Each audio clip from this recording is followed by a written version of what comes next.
దేవుని పరిశుద్ధ నామానికి మహిమ కలుగును గాక. హల్లెలూయా, హల్లెలూయా. ఇంతవరకు దేవుడు సహోదరుని ఆయన నోటి బోరగా వాడుకొని మనకు కావాల్సిన వర్తమానాన్ని దేవత దేవుడు మనకు అందించినందుకు చప్పట్లు కొట్టుకుంటూ ప్రభుత్వం.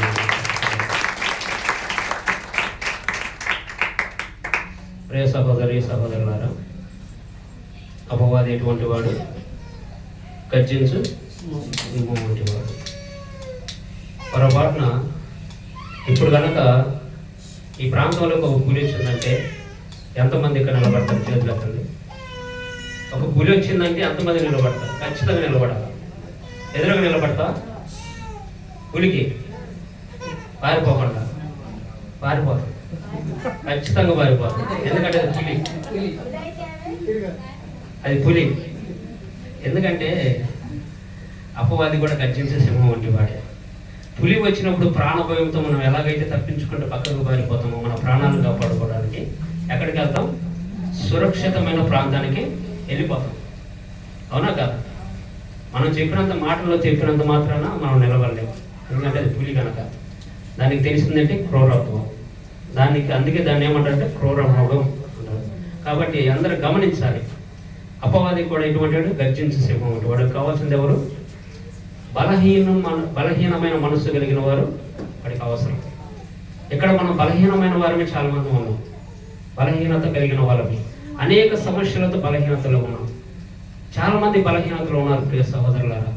కాబట్టి అందరూ కూడా గర్జించే సింహం వస్తున్నాడు పింగివేయడానికి. ఎందుకంటే వాడు ఎవరు రక్షించబడి ఎవరు ఆనందంగా ఉంటారో, ఎవరు సంతోషంగా ఉంటారో, దేవుని యొద్దకు చేరి వారు ఎక్కడ బ్రతుకుతారో అని అందరినీ చంపడానికి వస్తున్నాడు వాడు.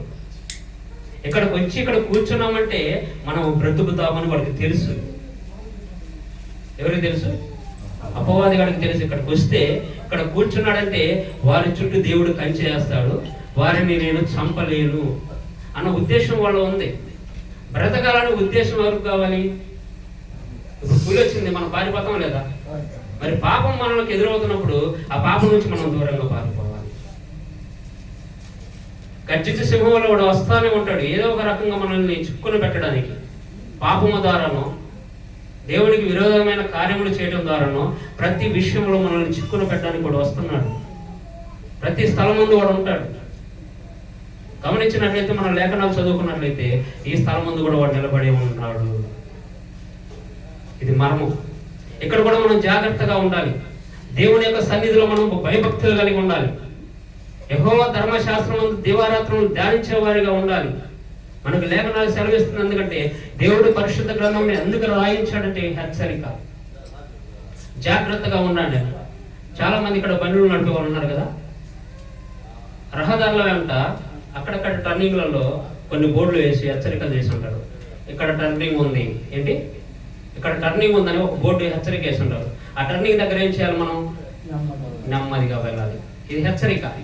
అందుకే పాపంలో పడిపోతున్న మనకు కూడా హెచ్చరిక. అపవాది గాడు గర్జించే సింహం అని దూసుకొని వస్తున్నాడు మన వైపు. మనం బలహీనతలు చూసి వాడు మనల్ని ఏం చేసుకుంటున్నాడు? వాడు బలవంతుడిగా మారిపోతున్నాడు. వాడు బలాన్ని పెంచుకుంటున్నాడు. ఎవరి కోసం? దేవుడితో రేపు యుద్ధం చేయాలి. నాకు సైన్యం కావాలి. ఏం కావాలి? సైన్యం కావాలి. ఆ సైన్యం ఎక్కడి నుంచి వస్తుంది? దేవుడు సృష్టించబడిన ఆ మనుషులు మనమే. మన పాపముల ద్వారా వాడిని బలవంతుని చేస్తున్నాం, మన అపరాధముల ద్వారా వాడిని బలవంతుని చేస్తున్నాం ప్రియ సహోదరులారా.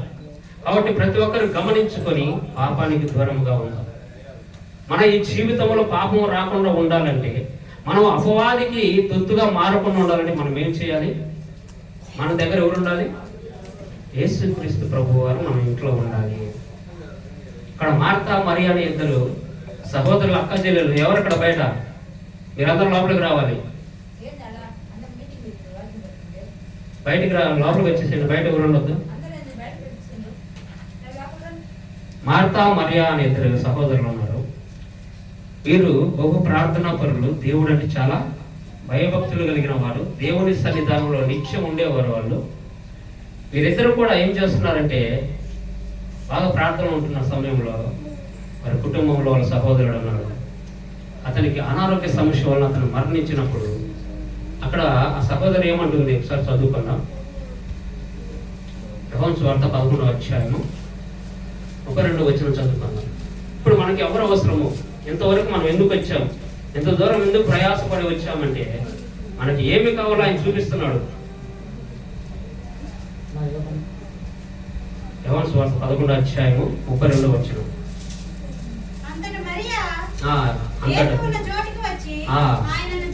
చూచి నీవిక్కడ ఉండిన ఎడల నా సహోదరుడు చావకుండా బ్రతుకునేమో.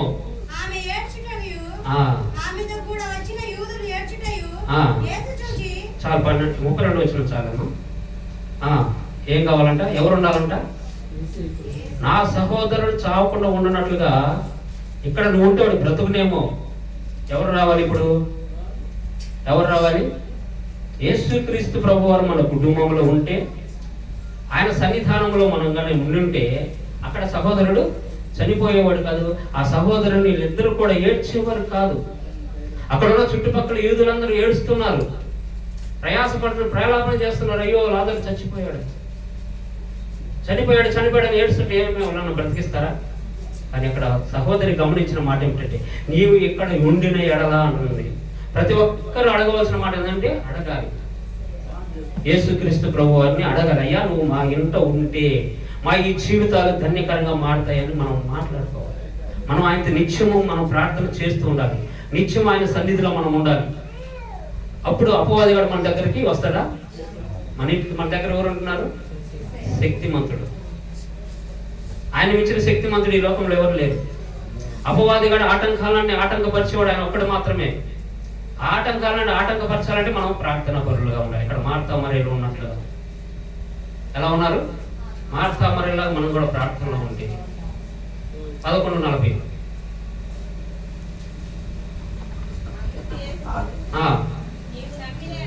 అందుకు యేసు నీవు నమ్మిన ఎడల ఎవరి మహిమను చూస్తారంట? దేవుని మహిమను చూస్తారు. చప్పట్లు కొట్టి ప్రభు నామాన్ని మహిమపరుచుకున్నాం. ప్రతి కుటుంబంలో సమస్య ఉంటుంది, ప్రతి జీవితంలో సమస్య ఉంటుంది. అపవాదిగాడు వేసిన ప్రతి బాణం మన జీవితంలో ఉంది. ఇప్పుడు ఆ సమస్య నుంచి విడుదల కలిగించేవాడు ఒక్క యేసుక్రీస్తు ప్రభువారని మీరు నమ్మితే ఎవరు మహిమను చూస్తామంటున్నారు? దేవుని మహిమను చూస్తారు. ప్రియ సహోదరులారా, అపవాదిగాడు గర్జించే సింహంలో వస్తున్న వాడు ఏం చేయలేడు. అప్పుడు మన దగ్గర ఎవరు ఉండాలి? యేసుక్రీస్తు ప్రభువు అంటుంది, నువ్వు ఇక్కడ ఉండినట్లయితే నా సహోదరుడు చనిపోకుండా ఉండేవాడు. ఆమె నమ్ముతుంది. అందుకే ఏసయ్య నువ్వు నమ్మావు కాబట్టి నీ తమ్ముడు బ్రతికొస్తాడు. చెప్పండి గురించి ప్రభు నమ్మని మన జీవితాన్ని కూడా దేవుడు అలాగే మార్చిపోతున్నాడు. ఈ స్థలమందు ఇందాక సహోదరుడు చెప్పినట్లుగా 4గురితో ప్రారంభం చేశాను. ఈ స్థలంలో చెట్టు కింద, చెల్ల చెట్టు కింద ముళ్ళులు ఉన్నాయి, రాళ్ళు ఉన్నాయి, అన్నీ ఉన్నాయి. అయినా వాటి మీద కూర్చొని వాటి మీద మోకాల నుంచి ప్రార్థన చేశాం చిన్న చెట్టు కింద. తర్వాత దేవుడి ప్రేరేపణ కలిగి అప్పుడు ప్రార్థన చేస్తుండగా దేవుడు యొక్క ఉద్దేశాన్ని బయలుపరచాడు. ఎందుకంటే మేము ఆ చెట్టు కింద ఇక్కడ వెనకే ఒక రాయి పెట్టుకుని ఆ రాయి మీద మా పాస్టర్ జాకబ్ గారు దైవ సేవకులు ఆయన కూర్చునేవాడు. ఆయన దగ్గర మేము కూర్చున్నాం. ఆయన వాక్యం చెప్పాడు. అక్కడ గొలుసు ప్రార్థన చేశాం అందరం కలిసి. గొలుసు ప్రార్థన చేసినప్పుడు ఈ కొండ గురించి ఒక వాక్యం చెప్పాడు ఆయన. ఈ కొండ అంటే ఏంటి? కొండ అంటే మనం కొండగానే చూస్తున్నాం, ఒక రాళ్ళ గుట్టగాను చెట్లతో ఉండినది కాబట్టి మనము నేనేం చేస్తున్నామంటే ఒక కొండగా చూస్తున్నాం. కానీ ఆయన చెప్పిన మాట ఏమిటంటే లేఖనాల్లో ఇది దేవుని యొక్క ఒడి. చప్పట్లు కొట్టి ప్రభు మనకి తల్లి ఒడి ఎటువంటి ఆదరణ ఇస్తుందో ఈ కొండ ప్రార్థన కూడా మనకు అటువంటి ఆదరణ లభిస్తుందని లేఖనాల ద్వారా మాకు చూపించాడు. మీరు కొండ ప్రార్థన అంటే ఆషామాష అనుకుంటున్నారు. చాలా మంది తెలియని విషయాలు, అనవసరమైన మాటలు మాట్లాడుతున్నారు. అంత దూరం ఎందుకు అని. అంత దూరం ఇక్కడ లేడా దేవుడు అంటున్నారు. ఇక్కడ లేడా దేవుడు అన్నప్పుడు మరి దేవుడు ఒక ప్రాంతానికే దేవుడా? ఒక స్థలానికినే దేవుడా? మనకేమని చెప్తున్నాడు? సర్వోన్నతమైన స్థలములు ఎక్కడ? సర్వోన్నతమైన సమస్త స్థలములు ఎక్కడైనా సరే దేవుని ఆరాధించబడాలి. ఇది దేవుని యొక్క ఉద్దేశం అని ఎగతాలు చేశారు ఆయన. దేవునికి స్తోత్రం, మంచిది. కాబట్టి ఆ చెట్టు కింద 4 ప్రార్థన చేసినాం. ఒకటి నేను, షాలేము, పెద్ద ఇమ్మానుయేలు, సురేష్. మేము నలుగురం ప్రార్థన చేస్తున్నప్పుడు మాకు తోడుగా అంతోని వచ్చాడు. ఆ తర్వాత ఇంకా ఒక్కొక్కరుగా దేవుడు పెంచుకుంటూనే, తర్వాత బ్రదర్ అజయ్, అలాగే ఒక్కొక్కరుగా పెంచుకుంటూ ఇప్పుడు ఎంత అయ్యారు? మేము మ్యాక్సిమం మనంతా 10 మంది మేము చెప్పేసి అంతవరకు గోడ కట్టాము. దేవుడు ఏం చేస్తున్నాడంటే విస్తరింపజేస్తున్నాడు. ఎందుకు చేస్తున్నాడు? ఇప్పుడే చదువుకున్న వాక్యం, మీరు నమ్మినట్లయితే దేవుని మహిమను చూస్తారు. ఎక్కడ?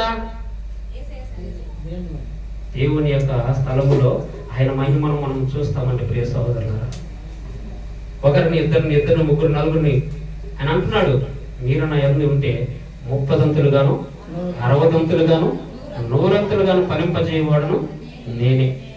మన ఈ జీవితాలు ఫలింపజేసేవాడు ఆయనే, సమస్తమును జరిగించేవాడు ఆయనే, సర్వాశీర్వాదములు కారణబోధుడు ఆయనే. కాబట్టి ప్రియ సహోదరులారా, అందరూ జ్ఞాపకం చేసుకోండి, మన ఈ జీవితంలో ఆయన మాత్రమే ఉండాలి. ప్రతి ఒక్కరు గమనించాలి. అపవాది గారికి చోటు ఇవ్వడం మన జీవితాలకు మనమే నాశనం చేసుకున్న వారం అవుతున్నాం. మీకు తెలుసో లేదో, ఈ స్థలం ముందు ప్రార్థన చేస్తే దేవుడు గొప్ప కార్యాలు చేస్తున్నాడు కూడా. మా జీవితాలు మేము అనుభవించాం, నేను చాలా అనుభవించా. ఎందుకంటే నాకు ఈ స్థలాన్ని ఇప్పుడు చూస్తుంటే నిజంగా దేవుని మహిమ మాకు తోడుగా ఉంది, నిజంగా. కాబట్టి ఎవరు నిర్లక్ష్యం చేయొద్దు, ఎవరు నిర్లక్ష్యం చేశారు. ఇక్కడ ఉన్న 4 సహోదరులు చేసిన ప్రార్థన ఏంటో తెలుసా మీకు? గ్రామం గురించి ప్రార్థన చేశాం, యవనస్తుల గురించి ప్రార్థన చేశాం, మరణకాండ జరుగుతున్నప్పుడు కూడా ప్రార్థన చేశాం. కరోనా సమయంలో మా గ్రామం మీద సమీపించకుండా కాపుదారు చేయమని కూడా ప్రార్థన చేశాం. ప్రతి ప్రార్థనను ఆలకిస్తున్నాడు ఆయన. మన ఊర్లో, మన గ్రామంలో చూస్తూనే ఉన్నారు కదా అందరూ. ఒక దినం అయిపోయినప్పుడు ఒక మనిషి చనిపోయేవాడు. వరుసగా ప్రతి కుటుంబాల దుఃఖాలతో నిండి ఉన్నప్పుడు అదే స్థలంలో, అదే గుడిసెలో మేము అందరం మోకరించి ఒకరోజు ఉపవాసం మీ సహోదరులు అందరం ప్రార్థన చేశాం. ప్రతి ఒక్కరు ఏడ్చి ప్రార్థన చేశారు. ఆ రోజున మన డ్రైవర్ నా గురించి చనిపోయిన రోజు నేను చాలా దుఃఖపడ్డాం. ఇంకా ఎంతమంది యవనస్తులు నాశనం అవ్వాలి, ఇంకా ఎంతమంది జీవితం నాశనం, కుటుంబాల్లో ఇంకా ఎన్ని దుఃఖాలు చూడాలి యేసయ్యా, మా వల్ల కావట్లేదని ప్రార్థించినప్పుడు దేవుడు గొప్ప కార్యం చేసి ఆ క్షణం నుంచి మరణాలను ఆపేసినట్లు మేము చూసాం. ప్రియ సహోదరులారా, ప్రతి ఒక్కరు ప్రార్థన చేయాలి. ఇక్కడే కాదు, ఎక్కడైనా ప్రార్థన చేయాలి. మన జీవితంలో బాగుండాలంటే ప్రార్థన. ఈ మార్తా మరియలు చేసిన ప్రార్థనే మనము చేయాలి. ప్రతి కుటుంబంలో ప్రతి సహోదరుడు, ప్రతి సహోదరుని ఉదయమునే లేచి వేకువనే ప్రార్థన చేయడం నేర్చుకోండి. దేవుని యొక్క మహిమను మీరు చూస్తారు. ఎవరు చూడకుండా ఉండటం మంచిది కాదు. దేవుని మహిమ మనకు కావాలి, ఆయన ప్రసన్నత మనకు కావాలి, ఆయన తేజస్సు మనకు కావాలి. కాబట్టి ప్రియ సోదరులారా, ఈ కొద్ది వాక్యాన్ని దేవుడు మనందరి జీవితాలు ఫలింపచేసి దీవించి ఆశీర్వదించి ప్రతి ఒక్కరిని ఆయనే రక్షించునుగా కావాలి.